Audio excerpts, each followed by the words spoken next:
Margarida, we have here fish caldine. Looks like a very rich dish. How you prepare it? Yeah, the fish caldine is quite a signature dish at Nostalgia. We have two types, like the vegetarian as well as the one with the fish or prawns. So we do, for the vegetarians who cannot eat any fish, we do a tenli. A tenli caldine is very, very delicious, where the tenli is skinned off from its skin and then it's put into the juice. And this is what they actually ask, not with bread or rice, they will ask for rotis. And since our kitchen is prepared to have the rotis done and in the spot, it goes very well with the roti. What is this rotis? Roti is like a chapati, but it's a dry thing without the ghee, which they just, it's flour made and it's round like a chapati, which the Indians like. And the preparation of this vegetable caldine is the same as the fish? It's the same. It's only the difference is instead of the fish or the prawn, we are just using the vegetable. Margarida, what are we cooking today for dinner? Tonight we are having a caldinho, and the fish we use today is the mullet, which is in Konkani well known as shoto, and in Portuguese they are known as mourgês. So the process is very simple. The fish has been cut and applied salt and kept aside.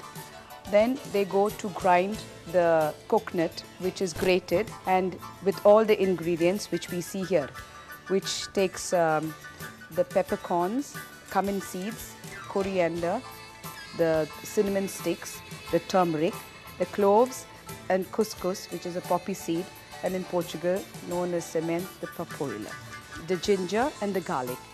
And little green chili is also added. So all these condiments are ground with the coconut, a little water, and a thick juice is extracted first. Secondly, we have to get the thin juice. All this goes back into the grinding stone, where you add 2 cups of water, and then you go on grinding till you get the thin juice. Once this procedure is over, the thinner juice is added to the sautéed onions and the tomatoes, and it goes on cooking for a while.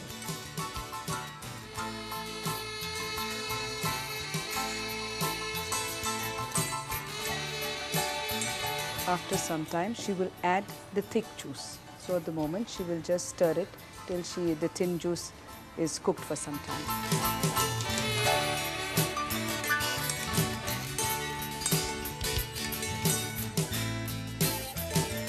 To this, she will add the juice of the tamarind. Well, baby,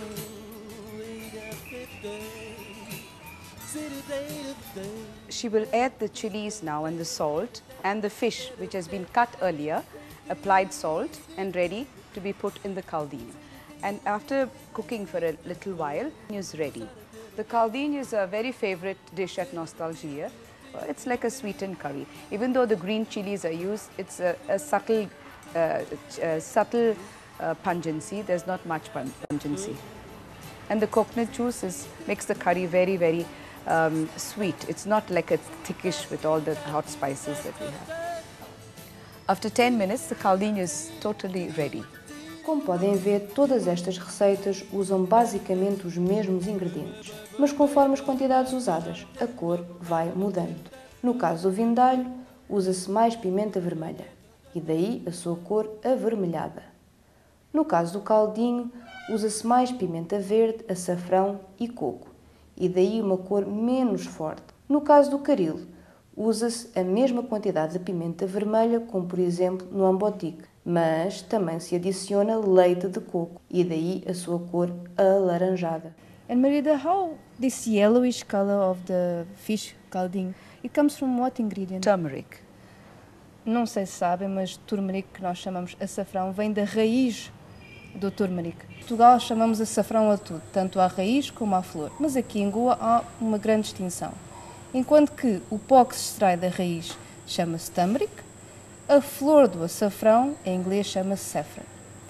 Margarida, mas there are other dishes, like caldinho, with Portuguese names. Like caldinho it resembles a lot like a word we say in Portuguese, caldo. Yeah, caldo is a soup, actually. There was a controversy to say whether this was a caldinho and caldinha, but from the people I spoke to in the trade who know about cooking or write cookery books, they said that it should be called a caldinho, whereas some people say it's no caldinha, because they feel that caldinho maybe it's like if it's a caldo or a little diminutive for a caldo.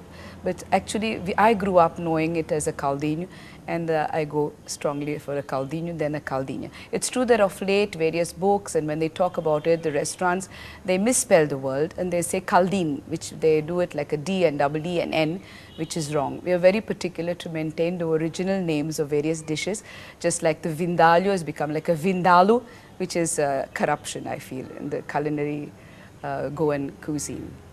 But there are other dishes also which resembles a lot with Portuguese words. Sarapatel, where we have also a signature dish here, and in Nostalgia we have a few dishes which are like Portuguese influence, like a caldeirada, and then we have like a cataplana, which Fernando, when he was there, he was very keen in doing a cataplana de marisco, so we have a few dishes which are of Portuguese origin. So this cataplana is done Portuguese style? With Portuguese style with ameijoas, mixed seafood, and it takes wine as well. Wine, of course, is a part of the Goan sort of eating habit. It grew up, I suppose, time immemorial with the Portuguese or whatever. But depending on what type of food is eaten, generally the white wine is accompanied with fish and the red with the meats. And there are a lot of variety of wines in Goa, and Goa has been used to this tradition of having wines with their food. É interessante saber que hoje em dia podemos arranjar aqui em Goa vinhos portugueses, podem imaginar. Olhem aqui, um bom exemplo disso é este vinho Caves Aragão. Mas não é só este, há outros vinhos portugueses que começaram a aparecer aqui nos últimos 5 anos. E a Margarida aqui tem sempre disponível, principalmente quando vêm estrangeiros e querem apreciar um bom prato português e, por que não, um vinho português também. We can see the menu. Yes. Oh, this is quite an unusual menu. Yeah, this is the lid in Konkani, it's called a thali. So Fernand got it painted, and it was his idea that it should be. And today it's like most of the people who come around, they want to either pinch it or want to buy it, but unfortunately we've got very few left. So now, I can see here caldo verde, sopa de batalha, sopa de tomate, sopa de letria, caldo de galinha, cães de galinha, sopa grossa. Todos estes são sopas Portuguese portuguesas. Soups. And in the main course we have like the caldeirada and the vindalho and the beef ensang, depends, he's called it beef nostalgia, and cabidela. E aqui nos doces também temos alguns nomes portugueses. Yeah, it's like the caramel, o bolo San Rival, dedos de dama. Como é que se fazem estes dedos de dama? Dedos de dama no tempo de português usavam amêndoas, mas agora já se vê, é muito mais caro. Portanto, usamos o pó de castanho de caju e usa-se o icing sugar e a gema do ovo e amassa-se tudo muito bem. E depois, para melar, usam-se uns pauzinhos e passamos dedos de dama porque dão uma forma do dedo, fim do dedo. E depois açúcar é caramelizado e eles são metidos lá dentro e a massa fica enrolada com o caramelo de açúcar. É por isso que eu tenho um castanho preto, a cor de dedos de dama. Como viram, temos aqui dedos de dama, que é completamente diferente. Também em Portugal nós temos dedos de dama, mas não são absolutamente nada feitos da mesma forma. E castanha de caju, por exemplo, é uma coisa muito coesa. Enquanto que em Portugal tem uma forma assim branca, como suspiros, aqui tem uma forma amarela. E vimos aqui outros pratos, todos com nomes portugueses, mas muitas vezes não têm nada a ver com a maneira como nós cozinhamos em Portugal. É o caso do vindalho, que é até bastante picante. Temos aqui o caldinho, que vem da palavra caldo, mas no entanto tem pimenta verde. E como estes pratos, há muitos outros que ao longo do tempo foram mudando e o nome ficou o mesmo, mas o prato tornou-se goês ou indo-português. Margarida, this caldinho de peixe is looking here at us for a long time. Can you try? Yeah, I think. Vamos regar o nosso caldinho com vinho português. Margarida, saúde! E agora, ao ataque. Bom apetite! Espero que tenham gostado destas receitas culinárias que vos demos hoje ao longo do nosso programa.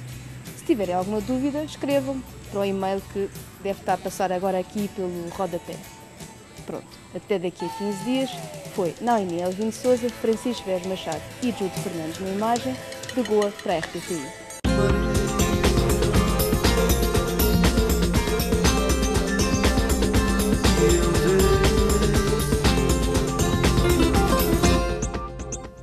Centro Cultural Comunicar.